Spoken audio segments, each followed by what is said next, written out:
Deep within the mystical golden woods, Arlo, a small and curious hobbit, and his friend Ben, a wise and graceful elf, stumble upon a legendary map. Tucked inside the hollow of a glowing, ancient tree, the parchment hums with a faint, magical light. It points toward the hoard of the Iron Mountains, a treasure forgotten by time. Their journey leads them to the roaring river, where the only way across is a crumbling, ancient wooden bridge. The planks are mossy and missing in places, swaying violently over the whitewater rapids. Arlo freezes in fear, but Ben takes his hand, guiding him step by step with elven patience until they reach the safety of the other side.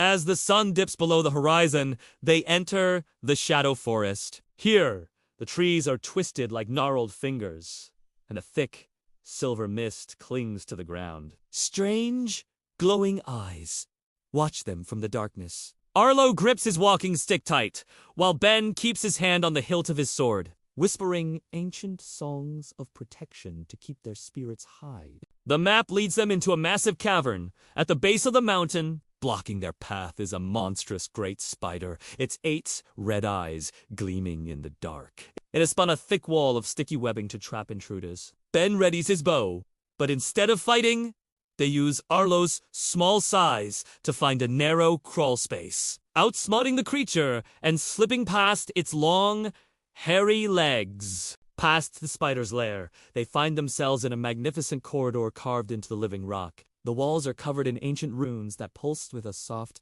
blue light. These symbols tell the history of the Mountain Kings. The light from the runes guides their way deeper into the heart of the earth, where the air smells of old stone and magic. Finally, they reach the Great Vault.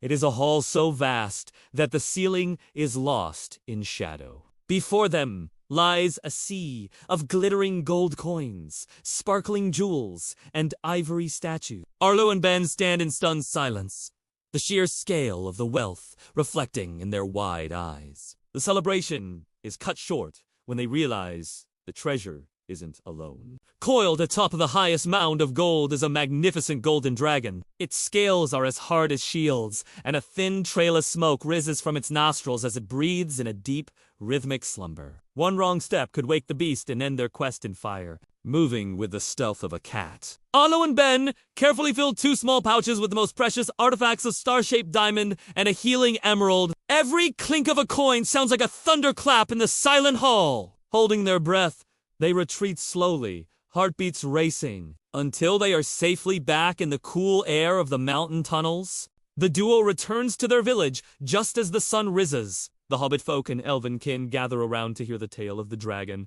and the dark forest. Arlo and Ben use the treasures they brought back to build a great library for the village, ensuring that their story and the value of courage and friendship is never forgotten.